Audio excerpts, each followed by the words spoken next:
the Media Research Center has released a report. They do these great reports where they actually go out and try and find out how much power the media has had. And, everybody's talking about, they rigged the election and the Dominion software and all this stuff. But really, Jeremy got it right. Jeremy, the God King, got it right on his Enough podcast, where he said it's really the media. It's something that happened right in front of us. And the MRC basically proves it.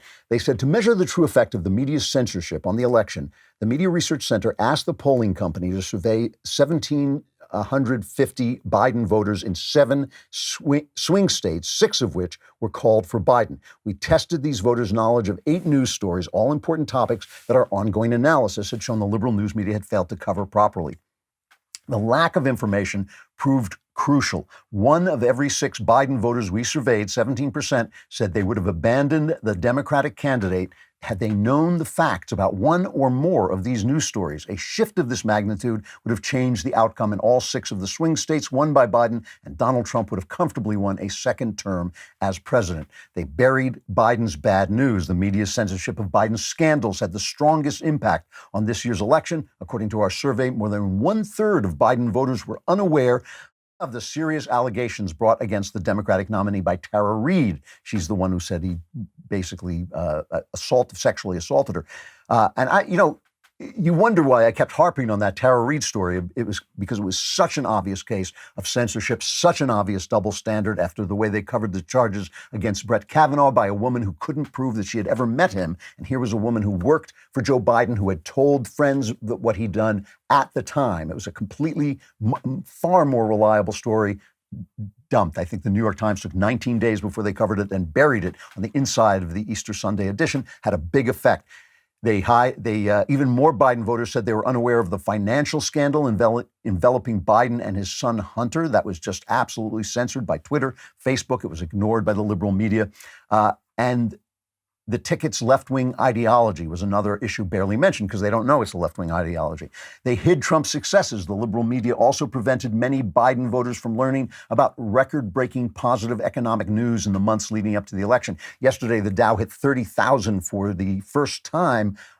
Just an amazing statement of confidence and optimism in this time when so many governors are misbehaving, locking things down, trying to kill the economy, but the people know that they can make this work. The vaccines are coming because of Donald Trump's Operation Warp Speed.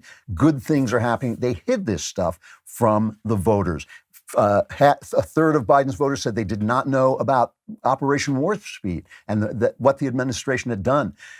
Putting it all together, looking at all 8 of these issues together, our poll found that a total of 17% of Biden voters told us they would have changed their vote if they had been aware of 1 or more of these important stories. This would have moved every one of the swing states into Trump's column, some by a huge margin. It would have changed the election. That's what happened. Other things happened, of course. Other things happened. There were too many mail-in votes. There was too much malfeasance. The Democrats always cheat. I'm sure they cheated more, but that's what's happened. And so when you wonder, I'm literally getting letters going, why do you keep talking about the media? Because that's where the culture is that's where the battle is being fought. Now, listen, I got to tell you something. Some of you guys out there are going to need to have a strategy to deal with the next 4 years. Joe Biden is going to be president. Joe Biden is going to be president for the next 4 years, if he lives. That's another thing. And if he remains sentient, which those are actually big questions. But the Democrats are going to be in office in the White House for the next 4 years. They're going to bring in the guys from the Obama administration. Now, some of what they're going to be doing is going to change because Trump changed the game. He changed the game with China. He changed the game with the Middle East. They're not going to throw all those things away because things will blow up in their faces and they'll look like the idiots they are if they do. So they're not going to do all that stuff, but they're going to bring back the lead from behind, UN, all that stuff is coming back. You're going to need a strategy, a personal strategy to get through your life. This is one of the things when I talk to liberals, when I talk to leftists, and they tell me, "Oh, Trump is a Nazi. He's a Nazi. He's Hitler." I would always say to them, "How's your life doing?" "Well, my life is fine. Things are going great. Things are good at work. Marriage is good. Everything's fine." And I'd say, "Well, is that really what life was like for people under the Nazis?" Obviously, we should all have a conscience for the world, but part of our conscience for the world should be informed by the life we are living.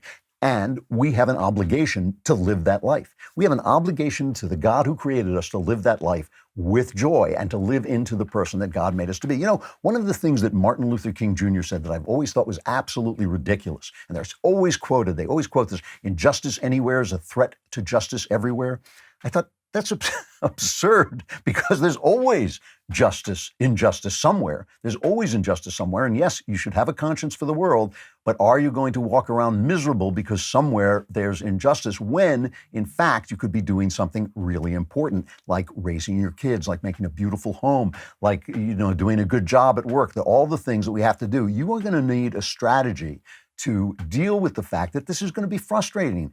Lots of good stuff is coming down the pike. I mean, I think if we pay attention to Georgia, if people don't abandon Georgia because they think that Donald Trump's fight to prove him that the election was stolen is more important, if we keep the Senate, a lot of good things could come down the pike. A lot of real big victories in the House. I think 4 seats flipped in the House for the Republicans in California alone. That's amazing. So you're going to need a strategy to pick your fights and live your life. Because here's the thing. What I just read you from the MRC about the media, that's a big success for them. That's a big win for them. That's where they really won. They didn't win on policy, right? Because people rejected their policy. That's the reason they lost so many House seats, is because people rejected leftist policy. They rejected Trump's personality, and they rejected the left's policy, which was very wise of them, right? But the media thing is a big win. And when they have a success like that, they're going to keep it up. It's already happening. Facebook and Twitter are stepping up censorship, and the New York Times is cheering them on. YouTube suspended One America News Network, which is really for a week, because they said something about that there was a guaranteed cure for COVID or something like this. They basically made a statement which the YouTube, in their wisdom, decided was misinformation about the flu, because we know so much about this flu at YouTube that they really know who they should censor. But, they took Michael Knowles and Candace Owens had a video on where they basically said women are men, and that was taken down. Women aren't men aren't women. And that was taken down as hate speech, All through the country, K through 12 schools have started teaching racism. They're teaching anti-white racism, which they believe is the cure for anti-black racism, which of course it's not. It's just hatred. I hope you enjoyed that clip from The Andrew Klavan Show. If you did, go ahead and hit the subscribe button so you stay up to date on all our future content.